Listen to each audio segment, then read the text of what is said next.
नमस्ते बच्चों, आपका हार्दिक स्वागत और अभिनंदन है। आज हम कक्षा 11 की विषय हिंदी साहित्य की एक पाठ्य पुस्तक है जिसका नाम है अभिव्यक्ति और माध्यम। इस अभिव्यक्ति और माध्यम पाठ्य पुस्तक से हम स्ववृत्त लेखन सीखेंगे, अर्थात हम बायोडाटा, हम कहते हैं ना एक दूसरे को कि इसका बायोडाटा क्या है, मतलब इसकी पढ़ाई का या इसकी ज़िंदगी का जो फलसफा है वो फलसफा क्या है।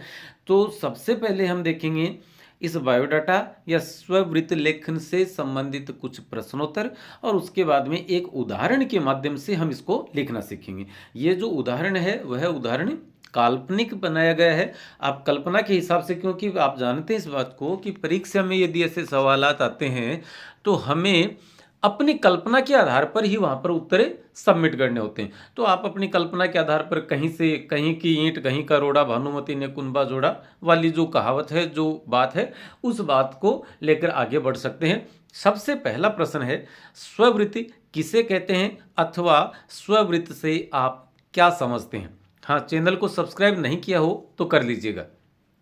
उत्तर लिखा है, स्ववृत्त शब्द स्व और वृत्त के मेल से बना है। यहाँ स्व से तात्पर्य है स्वयं का या खुद का, तथा वृत्त से तात्पर्य है चित्रण करना या विवरण प्रस्तुत करना। मतलब खुद का या स्वयं का, और चित्रण करना या विवरण प्रस्तुत करना। तो स्ववृत्त शब्द का अर्थ हो जाएगा स्वयं का चित्रण करना या विवरण प्रस्तुत करना। आगे देखते हैं, अर्थात स्ववृत्त एक विशेष प्रकार का लेखन है, एक अलग प्रकार का लेखन है जिसमें व्यक्ति विशेष के बारे में, किसी एक व्यक्ति के बारे में अवसर विशेष को ध्यान में रखते हुए, कोई एक विशेष अवसर पर ध्यान में रखते हुए क्रमबद्ध तरीके से सूचनाएं संकलित की जाती हैं, मतलब सूचनाएं एकत्र की जाती हैं।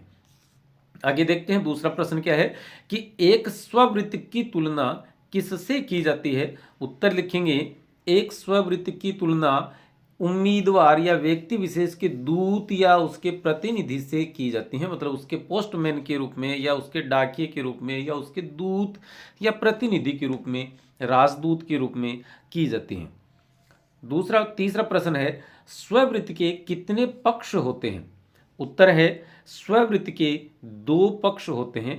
पहला पक्ष उम्मीदवार और दूसरा पक्ष नियोक्ता होता है। नियोक्ता से तात्पर्य है नियुक्ति देने वाला। पहले पक्ष में मतलब जो उम्मीदवार वाला है उसमें, जैसे आप किसी प्राइवेट संस्थान में काम कर रहे हो तो प्राइवेट संस्थान जो है वह तो है नियोक्ता और आप हैं उम्मीदवार। तो पहले पक्ष में उम्मीदवार से संबंधित सूचनाएं होती हैं तथा दूसरे पक्ष से आशय उस संस्था या व्यक्ति से है जिसके किसी प्रयोजन विशेष को ध्यान में रखकर ये सूचनाएं जुटाई जाती हैं या इन सूचनाओं का संकलन किया जाता है। तीसरा प्रश्न है, किसी स्ववृत्त की भाषा शैली कैसी होनी चाहिए। उत्तर लिखेंगे कि स्ववृत्त की भाषा शैली सरल, सहज, सुबोध, सटीक और साफ सुथरी होनी चाहिए। ये सारे शब्द, ये 5 शब्द कौन कौन से, सरल, सहज, सुबोध, सटीक और साफ सुथरी, ये एक दूसरे के नज़दीक हैं, एक दूसरे का अर्थ नहीं है, एक दूसरे के पर्याय नहीं है, एक दूसरे के नज़दीक हैं। तो इसलिए जितने हो सके उतने ज़्यादा शब्दों को लिखें। 5 लिख दें, बहुत अच्छा है। यदि कोई सा एक शब्द आपसे मिस हो जाता है तो भी कोई बड़ी बात नहीं। तो स्ववृत्त की भाषा शैली सरल, सहज, सुबोध, सटीक और साफ सुथरी होनी चाहिए ताकि पढ़ने वाले को एक ही नज़र में सारी बातें समझ में आ जाएं। अब है अगला प्रश्न कि स्ववृत्त लिखते समय किन किन बातों का ध्यान रखना चाहिए। उत्तर लिखा है कि स्ववृत्त लिखते समय निम्न बातों का ध्यान रखना चाहिए। क्या? पहला पॉइंट है स्ववृत्त ज़्यादा बड़ा न हो। दूसरा है स्ववृत्त साफ सुथरी लिखावट में हो या कंप्यूटर से टाइप्ड या मुद्रित भी हो।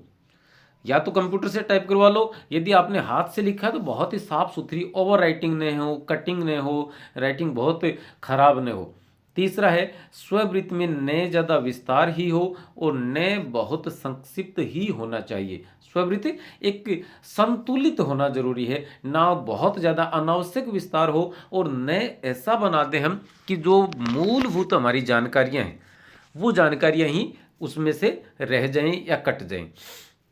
चौथा पॉइंट है कि स्ववृत्त लेखक को जो लिख रहा है उसे अपना परिचय, उसमें शैक्षिक और प्रशैक्षिक योग्यता, उसके अनुभव, उपलब्धि, रुचि व गतिविधियों का क्रमबद्ध उल्लेख करना भी जरूरी है या उनका क्रमबद्ध उल्लेख करना चाहिए। अगला प्रश्न है, किसी प्रतिष्ठित शिक्षण संस्थान में अध्यापक पद के लिए एक स्ववृत्त तैयार कीजिए। अब हमें एक स्ववृत्त या एक बायोडाटा तैयार करना है किसी एक शिक्षण संस्थान में। एक प्राइवेट स्कूल है, उसमें अध्यापक पद के लिए एक विज्ञप्ति जारी हुई है और हम अपने आप को उस स्कूल में एक अध्यापक के तौर पर देखना चाहते हैं। तो हम अपने जो डॉक्यूमेंट्स है वो वहाँ पेश करते हैं। तो डॉक्यूमेंट से ऊपर जो फॉर्म भर के लगाते हैं उसे हम स्ववृत्त कहते हैं। तो देखिएगा उत्तर लिखा है आपके सामने। सबसे पहले शब्द लिखा है स्ववृत्त और स्ववृत्त के बगल में आप देखेंगे तो यहाँ पर फोटो लगा है। तो आप यहाँ पर फोटो का इस्तेमाल भी कर सकते हैं। ये मेरी खुद की फोटो है। उसके बाद में यहाँ पर आप देखेंगे कि नाम है, फिर अब नाम, माता का नाम, पिता का नाम, ये तीनों काल्पनिक है, इनका कोई संबंध नहीं है। पता नहीं इस नाम से कोई आदमी है कि नहीं है, और होगा तो भी कोई बात नहीं। तो ये तीनों काल्पनिक है। नाम रमेश कुमार, माता श्रीमती शारदा, पिता का नाम श्री चेतन राम, जन्म तिथि 8 नवंबर 1990, वर्तमान पता है वार्ड नंबर 6 है, गांव पोस्ट पिथुसर, तहसील नवलगढ़, जिला झुंझुनू, राजस्थान, पिन कोड है 335577। ये गलत हैं, झूठे हैं, ये काल्पनिक हैं। लेकिन अपने को वहां पर 6 अंकों की 6 अंकों के पिन कोड लिखने होते हैं, तो 6 अंक अपने पूरे कर दिए। स्थायी पता भी यही है। मोबाइल नंबर, अब देखिएगा मोबाइल नंबर में आपको क्या करना है, 6-7 तो आप क्रॉस के निशान लगा दो, और 6 लिखे तो लास्ट के 4 नंबर लिख दो, और 7 लगा दिए क्रॉस तो लास्ट के 3 नंबर, कोई भी एक संख्या लिख दीजिए। तो आपके नंबर यहाँ पर पूरे शो नहीं होंगे। ईमेल में जो नाम आपने ऊपर लिखा वह नाम लिखिए, उसके बाद में 5-6 क्रॉस के निशान लगा दीजिए, कोई गणित की संख्या लिख दीजिए @gmail.com, ये आपकी मेल आईडी बन गई। तो ये सूचनाएं हो सकती हैं, लेकिन इस उत्तर में दी गई हैं वो सारी की सारी काल्पनिक हैं। अब आता है शैक्षिक और प्रशैक्षिक योग्यताएं, क्योंकि हमने इससे पहले वाले प्रश्न के चौथे पॉइंट में पढ़ा था कि किसी भी उम्मीदवार को अपना परिचय, शैक्षिक और प्रशैक्षिक योग्यताएं, अपनी उपलब्धियां, रुचि और गतिविधियों के बारे में पूरी जानकारी देनी चाहिए। तो हमने अपना परिचय दे दिया। अब हम अपने शैक्षिक और प्रशैक्षिक मतलब जो ट्रेनिंग ली हुई हैं उनके विषय में जानकारी यहाँ पर देंगे। तो इसके लिए एक टेबल बना लें, बहुत अच्छा रहेगा। टेबल बनाएं तो निम्न 6 कॉलम आप जरूर बना के रखें, 7 कॉलम। क्रम संख्या 1, फिर परीक्षा का नाम या कक्षा, उसके बाद में पास करने वाली वर्ष, बोर्ड या विश्वविद्यालय का नाम, इसमें विषय, फिर श्रेणी और फिर प्रतिशत। यदि स्पेस आपके पास है तो यहाँ पर एक और जोड़ सकते हैं, विशेष विवरण वाला। ये सारी काल्पनिक है। पहले नंबर पर 10वीं या मैट्रिक हमने 2006 में की। आप एक बात का जरूर ध्यान रखेंगे, यहाँ पर देखिएगा 2006 में आपने 10वीं की थी, जबकि यहाँ पर आपने 1990 में अपने आप का जन्म दिखाया था, तो 16 साल हो गए। तो 16 साल में 10वीं क्लास पास की जा सकती है, 15, 16, 17 में। तो उस हिसाब का अंतर जरूर रखें। ऐसा नहीं हो कि आपने 1990 में अपना जन्म दिखाया और 1996 में आपने 10वीं पास करवा दी, तो ऐसा न हो। एक तालमेल उचित वहां पर रहे, भले काल्पनिक है लेकिन उचित तालमेल तो कम से कम हो इसमें। मैट्रिक 2006 में माध्यमिक शिक्षा बोर्ड राजस्थान, सभी विषय थे, श्रेणी प्रथम थी और 84.5। फिर इंटर या 12वीं 2008 में, क्योंकि 2 साल बाद में हमने की, माध्यमिक शिक्षा बोर्ड राजस्थान अजमेर, इतिहास, भूगोल और हिंदी साहित्य प्रथम श्रेणी और 88%। उसके बाद में स्नातक 2011 में की, क्योंकि 3 साल का गैप, जाहिर सी बात है 3 साल लगते हैं उसमें। फिर राजस्थान विश्वविद्यालय से की, जहां हमने माध्यमिक शिक्षा बोर्ड राजस्थान लिखा था, वहां हमने राजस्थान विश्वविद्यालय लिखा। उसके बाद में इतिहास, भूगोल और हिंदी साहित्य प्रथम श्रेणी और 85.25%। फिर मास्टर डिग्री या MA जिसे कहते हैं वह हमने 2016 में की। 2011 में आपने BA की, 2016 में आपने मास्टर डिग्री की, क्योंकि हम लगातार शैक्षिक दे रहे हैं, पहले प्रशैक्षिक बाद में।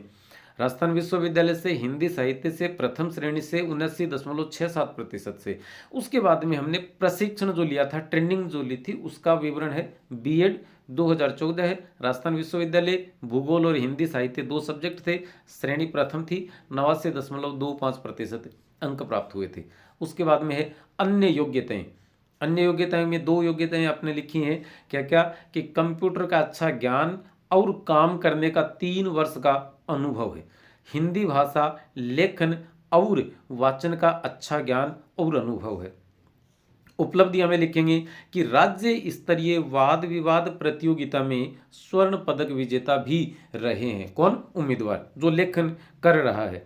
उसके बाद में अगला पॉइंट है, निबंध लेखन में राज्य स्तर पर दूसरा स्थान प्राप्त किया है तथा उच्च माध्यमिक अर्थात 12वीं कॉलेज और बीएड के दौरान कबड्डी टीम के कप्तान भी रह चुके हैं। कौन है? जो लिख रहे हैं अर्थात आप।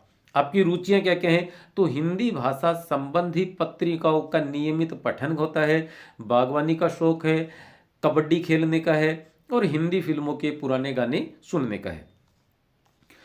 उसके बाद एक कॉलम है कि उन सम्मानित व चर्चित व्यक्तियों का विवरण जो उम्मीदवार को व्यक्तिगत रूप से जानते हैं, अर्थात आपके गारंटर वो हो सकते हैं कि आदमी अच्छा है। तो नाम दिए हैं कि जनाब मोहम्मद इकराम, उप प्राचार्य हैं, स्कूल शिक्षा राजस्थान सरकार में, और ये इनकी मोबाइल नंबर है, क्रॉस क्रॉस क्रॉस, और लास्ट में 3 या 4 संख्या लिख देवे। उसके बाद में नंबर 2 पर है श्रीमती वंदना। अच्छा, ये जो नाम है, जैसे मोहम्मद इकराम लिखा है, श्रीमती वंदना लिखा है, ये नाम आप अपनी कल्पना के हिसाब से दे सकते हो, या आप जिन लोगों को जानते हो उनके नाम दे सकते हो, या ऐसे कोई नाम दे सकते हो जो अपने घर परिवार में हैं, दादाजी हैं, पिताजी हैं, या चाचा हैं, मामा हैं, नाना हैं, उनके नाम भी दे सकते हैं। वहाँ पर परीक्षक को इस बात से कोई मतलब नहीं है कि ये व्यक्ति दुनिया में है या नहीं, ये एग्जिस्ट करता है या नहीं, बस उसे नाम चाहिए वहाँ पर। और कोई भी एक आप, क्योंकि ये कॉलम की पूर्ति है, तो कागज़ की जो पूर्ति है वह पूर्ति आपको करनी है। श्रीमती वंदना प्राचार्य हैं, स्कूल शिक्षा राजस्थान सरकार में, मोबाइल नंबर ये इतने हैं। श्री बलदेव महर्षि जो सहायक आचार्य हैं, कॉलेज शिक्षा में राजस्थान सरकार में, और इनके मोबाइल नंबर इतने हैं। उसके बाद आपको 3 और कॉलम मिलेंगे। एक तो मिलेगा स्थान का, तो यहाँ पर आप अपने गांव का नाम लिख सकते हैं, और ये दिनांक जिस तारीख को आप प्रस्तुत कर रहे हैं वो तारीख लिखेंगे, और उसके बाद में एक कॉलम दिनांक के सामने ही है हस्ताक्षर वाला, आपको यहाँ पर अपने हस्ताक्षर करने होते हैं। और हम थे अभिनव सरवा, व्याख्याता या प्राध्यापक हिंदी साहित्य, स्कूल शिक्षा राजस्थान सरकार में। और उम्मीद करते हैं आपको वीडियो बहुत पसंद आया होगा। आप लाइक, शेयर एंड सब्सक्राइब जरूर करिएगा। धन्यवाद।